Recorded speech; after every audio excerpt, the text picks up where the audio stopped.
আজি চিকেন বনাবলৈ লৈছোঁ জহা কোমোৰাৰ লগত।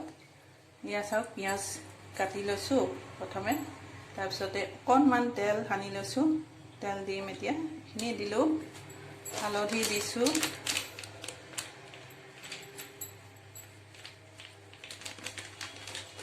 এক চামুচ, আৰু নিমখ দি এয়া নিমখ দি এতিয়া সানি পেলাই অলপ সময় ৰাখি থ'ম এইখিনি, তেতিয়া নিমখটো মাংসৰ ভিতৰত সোমাই পৰিব ভালকৈ। এয়া মাংসত কি দিবলৈ লৈছোঁ চাওক। নহৰু আধা বটা আৰু পিঁয়াজ, এইখিনি তেজপাত, এয়া হাফ পিচ ভোট জলকীয়া, আৰু এয়া ডাঙৰ চামুচেৰে 1 চামুচ চয়া চচ। এইখিনি মিক্স কৰি দিম মাংসৰ লগত, আপোনালোকে দেখিবই। এয়া চাওক কেৰাহী পাতি লৈছোঁ এতিয়া। প্ৰথমে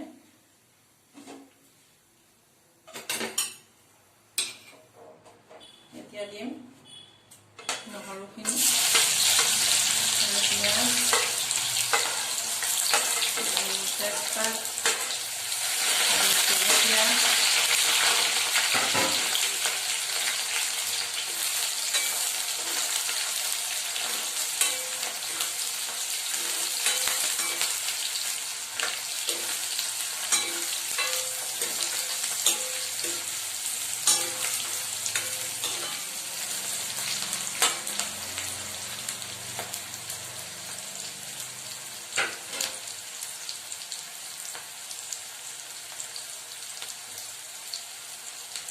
এইখিনি ভজা হৈ গৈছে।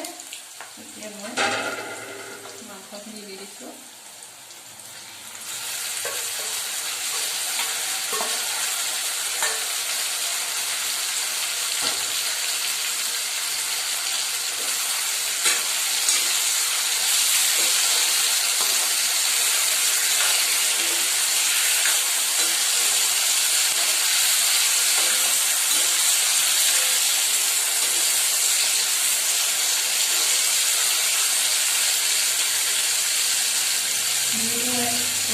ফুল ফ্লেমতে দি থৈছোঁ।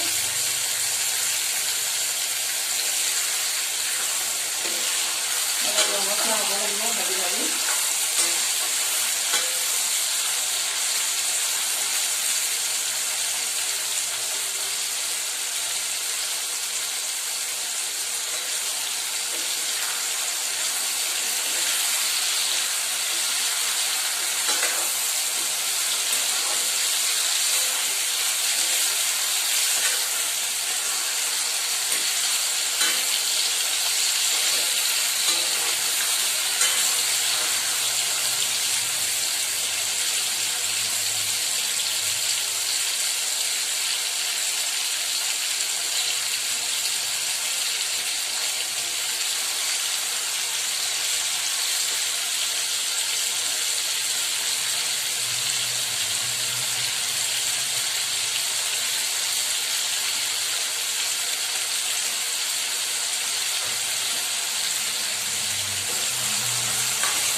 এতিয়া আলু আৰু কোমোৰাখিনি দি দিছোঁ।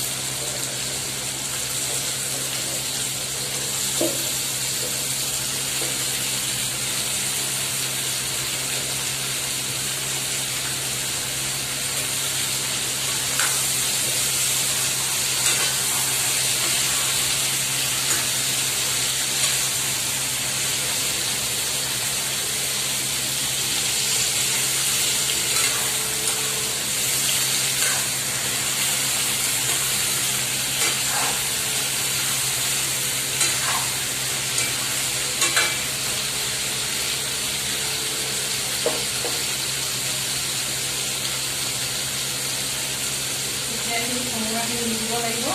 সিজালৈকে মই ঢাকি ৰাখিম, আকৌ মাজে মাজে লৰাই দিম। জুইটো কমাই দিম।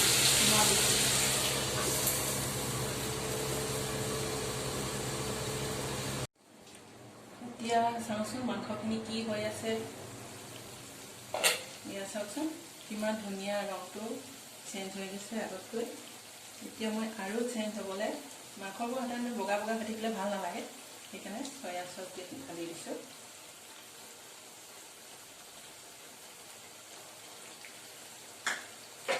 আৰু অলপ ঘৰতে পিছা গৰম মছলা এইটো দিলেহে খুব ভাল হয়, টেষ্টি হয়। বজাৰৰ মছলা কিমান ভাল নালাগে টেষ্টটো।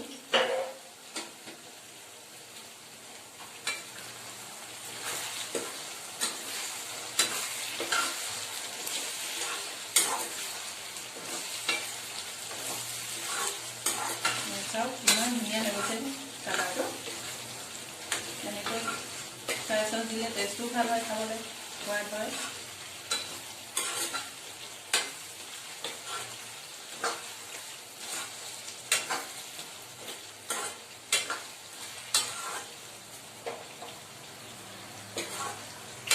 কোমোৰাও ভালকৈ সিজি গ'ল, কোমোৰা আলু খুব ধুনীয়াকৈ সিজিছে। এয়া চাওক খাব পৰা হৈয়ে গৈছে আৰু।